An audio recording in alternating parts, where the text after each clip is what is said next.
नमस्कार. कथाबुक मराठी या चॅनलमध्ये तुम्हा सर्वांचं मनापासून स्वागत. बहिर्जी नाईक. शिवाजी महाराजांचा तिसरा डोळा बहुरूपी हेर बहिर्जी नाईक.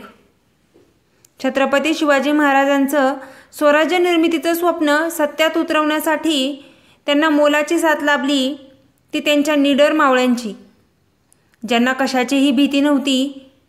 जोवर आपला राजा बरोबर आहे तोवर आपण मोठी मजल मारू शकतो, हे जणू त्यांनी मनावर बिंबवून घेतलं होतं. या भावनेतून त्यांनी रचलेल्या शूर पराक्रमाच्या गाथांमधून उभं राहिलं हिंदवी स्वराज्य. हिंदवी स्वराज्याच्या अशा या शूर मावळ्यांचा मागोवा घेताना आपल्यासमोर अशा एका अज्ञात शिलेदाराचं नाव येतं, शिवाजी महाराजांचा थोर मावळा. हा शूर मावळा म्हणजे गुप्तहेर बहिर्जी नाईक होय. बहिर्जी नाईक म्हणजे महाराजांच्या सामर्थ्याचा गुप्त आधारस्तंभच म्हणावे लागतील. स्वराज्य सेनेच्या गुप्तहेर खात्याचा प्रमुख म्हणून ते काम सांभाळत असत.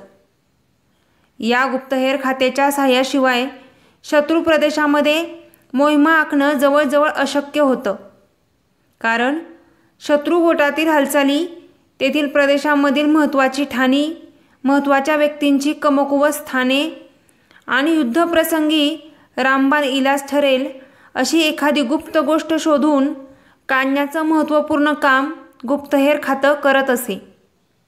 म्हणजे एक प्रकारे विजयाचा पाया घालण्याचं काम हे गुप्तहेर खातं करायचं आणि पुढे त्यावर कळस चढवण्याचं काम अर्थातच महाराजांच्या शूर शिलेदारांचं असायचं.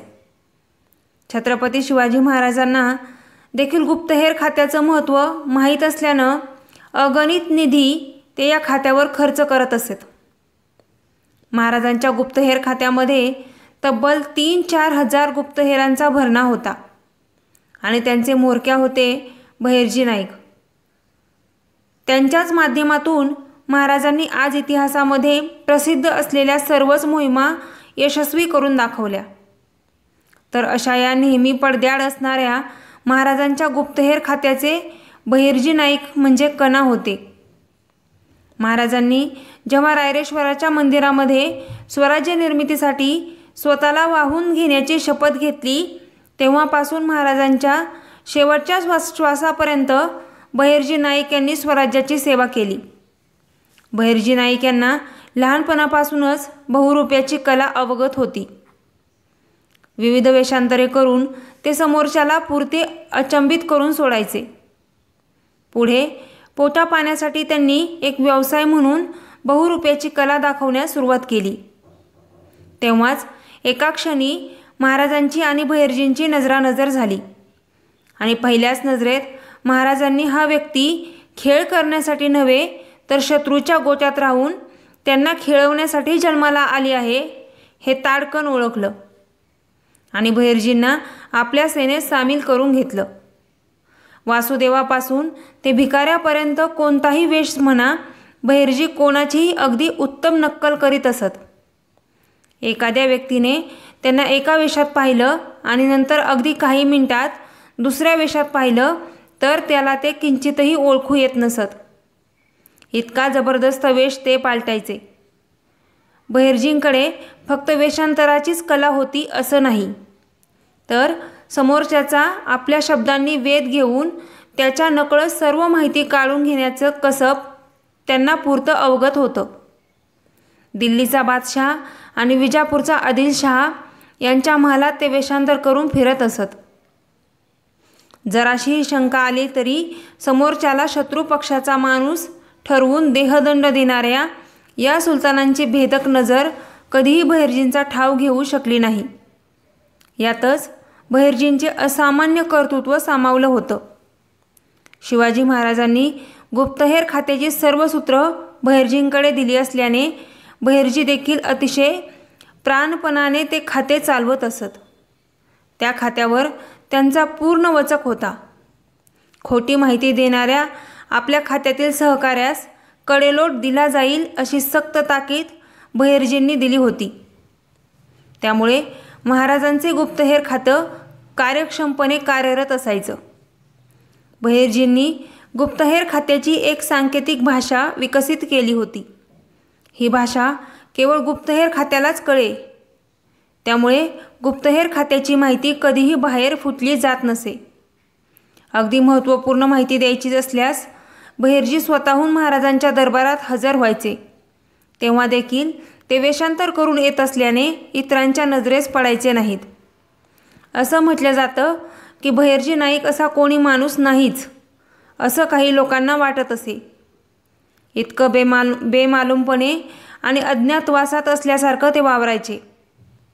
अनेकांना असं वाटत असेल की बहिर्जी नाईक हे फक्त गुप्तहेराचंच काम करायचे, त्यात काय कर्तृत्व।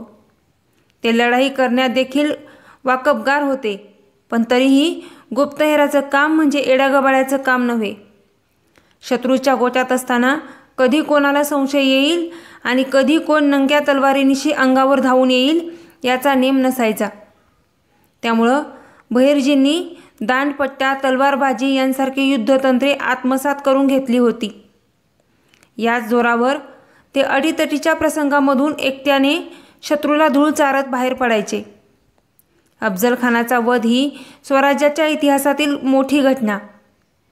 त्यात बहिर्जींनी फार मोठी कामगिरी बजावली होती। अफजल खान महाराष्ट्राच्या भूमीत आल्यापासून बहिर्जी त्याच्यावर नजर ठेवून होते। वेळ पडली तर त्याच्या गोट्यात घुसून मिळेल ती महत्त्वाची माहिती काढून ते राजांपर्यंत पोहोचवत असत। अफजल खान हा शिवाजी राजांना संपवण्यास आला आहे हा निरोप पोहोचवणारे देखील बहिर्जीच। या निरोपानंतर महाराजांनी खेळी बदलली आणि खानाचा शेवट कसा केला हे वेगळ्याने सांगायची गरज नाही। शाहिस्तेखानाची फजिती करण्यामध्ये देखील महत्त्वपूर्ण वाटा बहिर्जींचा होता। त्यांनी खानाची प्रत्येक हालचाल महाराजांपर्यंत पोहोचवली आणि लाल महालात शिरकाव करण्याचा मार्ग कळवला। महाराजांना चुकवू पाहणाऱ्या कारतलब खानाचा डाव देखील बहिर्जींनी उधळून लावला। खानानं कोकणात जाण्यासाठी बोरघाटाऐवजी उंबरखिंड निवडली आणि ही माहिती बहिर्जींना कळताक्षणी त्यांनी तातडीनं महाराजांना कळवली। माहिती मिळताच महाराजांनी आपले सैन्य उंबरखिंडीमध्ये पेरले आणि पुढे कारतलब खानाच्या 20,000 सैन्याचा उंबरखिंडीतच धुव्वा उडवला। अशा प्रकारे प्रत्येक वेळी बहिर्जींच्या अचूक आणि भरवशाच्या बातम्यांनी महाराजांचे विजय सुकर केले। बहिर्जी नाईक यांचा मृत्यू बहुतेक 1686 झाला आणि शत्रूच्या काटेकोर खबरा यायच्या बंद झाल्या आणि इथे संभाजी महाराजांचा घात झाला।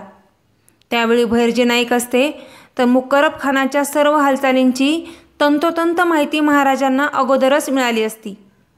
त्यामुळे महाराज पकडले गेले नसते तर मुकर्रब खानालाच महाराजांनी पकडले असतं। पण हेच आपलं दुर्दैव। महाराष्ट्राच्या सांगली जिल्ह्यातील खानापूर तालुक्यामध्ये बाणूरगड नावाचा एक किल्ला आहे। कधी भेट दिलीत तर तुम्हाला या महान गुप्तहेराची समाधी येथे आढळून येईल। तेव्हा न चुकता या समाधीसमोर नतमस्तक होऊन त्यांना मुजरा करण्यास विसरू नका। जय शिवराय, जय शंभूराजे। धन्यवाद। माहिती आवडली असल्यास चॅनेलला लाईक आणि सबस्क्राईब करा।